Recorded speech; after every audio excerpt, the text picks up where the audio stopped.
Mereka menyebut dirinya pakar. Mereka mengaku paham ekonomi global, pangan, dan teori pasar. Tapi ketika rakyat kesulitan beras, ketika harga pangan naik, ketika petani tak bisa jual hasil panennya, teori mereka hilang entah kemana. Dan hari ini, Prabowo Subianto berbicara. Ia memaparkan narasi itu, menyebutnya sesat pikir.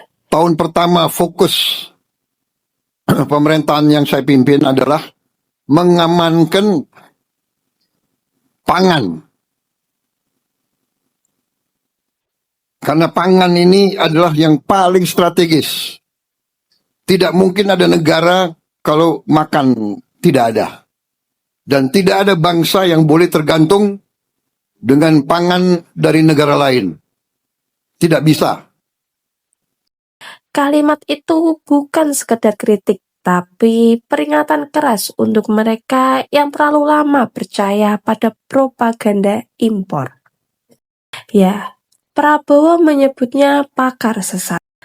Kata-kata itu mengguncang ruang akademik, ruang diskusi, bahkan trending di media sosial. Tapi apa sebenarnya yang dimaksud oleh Prabowo? Ia bukan anti ilmu, ia bukan anti ekonomi. Ia hanya ingin membongkar bagaimana teori impor dijadikan dalih permanen, seolah bangsa ini tak pernah bisa berdiri di kaki sendiri. Propaganda ini sudah lama berjalan, selalu dengan kalimat manis, yaitu impor demi kestabilan harga atau pasar global lebih efisien. Padahal di balik kalimat tersebut ada jebakan ketergantungan. Karena semakin kita bergantung, semakin lemah daya tawar bangsa ini di meja global. Lalu apa yang dilakukan oleh Prabowo? Ia tidak banyak teori, ia bekerja. Di awal pemerintahannya, ia memfokuskan penuh pada ketersediaan pangan nasional, dan hasilnya luar biasa. Badan Pusat Statistik telah mencatat produksi beras nasional dari Januari hingga Desember 2025 mencapai 34,77 juta ton, naik 4,15 juta ton dibandingkan tahun sebelumnya, tertinggi dalam sejarah Republik Indonesia. Kita produksi pangan tertinggi sepanjang sejarah Republik. Cadangan pangan kita sekarang terbesar cadangan sepanjang Republik Indonesia berdiri. Kita aman di bidang pangan dan terus akan kita amankan.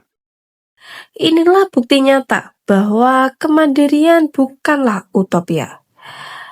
Bahwa bangsa ini bisa berdaulat kalau mau bekerja keras. Bukan cuma menghitung angka di layar presentasi.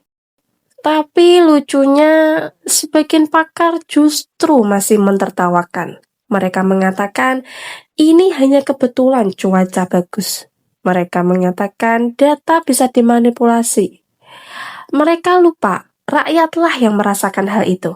Petani di Indramayu, di Bojonegoro, di Subang, di Bone, mereka panen besar. Bukan karena teori, tapi karena kerja nyata pemerintah dan petani itu sendiri. Disinilah letak perbedaan. Para pakar sibuk menghitung, Prabowo sibuk bekerja. Para pakar bicara dari balik layar, Prabowo turun langsung ke lapangan. Maka wajar kalau hari ini Prabowo menyebut sebagian pakar itu sesat pikirannya. Karena yang mereka jual bukan solusi tapi ketakutan. Dan tidak berhenti di pangan, Prabowo juga menegaskan target besar berikutnya, yaitu swasembada energi dalam 4 hingga 5 tahun ke depan. Sekarang menuju swasembada energi. Perhitungan saya 4-5 tahun lagi kita bisa. Ini langkah berani. Karena kalau pangan adalah urat nadi, maka energi adalah darahnya ekonomi. Bayangkan, bila dua hal ini berhasil kita kuasai sendiri, kita tidak lagi bergantung pada impor beras, impor BBM, impor kedelai, dan impor jagung. Itulah makna sejati dari kemerdekaan ekonomi. Bukan slogan, bukan wacana politik, tapi peta jalan menuju kedaulatan bangsa.